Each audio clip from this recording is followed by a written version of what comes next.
Říkají mi Martin, miluju auta, hlavně Maserati. Dostal jsem nový PC, teď budu jenom pařit.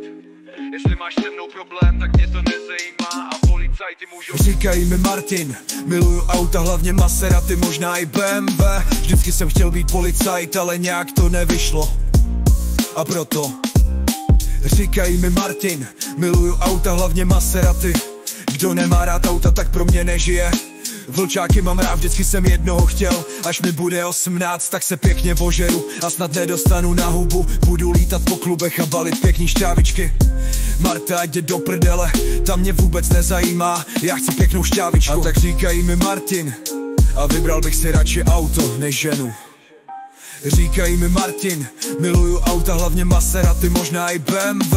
Jestli mě budeš srát, tak pošlu na tebe mojeho vlčáka. Takže mě radši neser, nikdo mi neříká Martin jen tak pro nic. Já nejsem totiž panik, budeš mě srát a větší peklo nikdy nezažiješ. Já jsem totiž Martin a nikdo mě nezajímá. Jestli po mně půjdou policajti, tak je odpálím raketometem. Takže mě neserte, ser mě dlouho a skončíš jako Marta.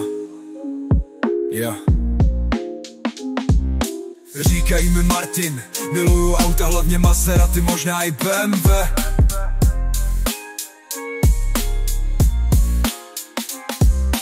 Říkají mi Martin, miluju auta, hlavně Maserati, možná i BMW.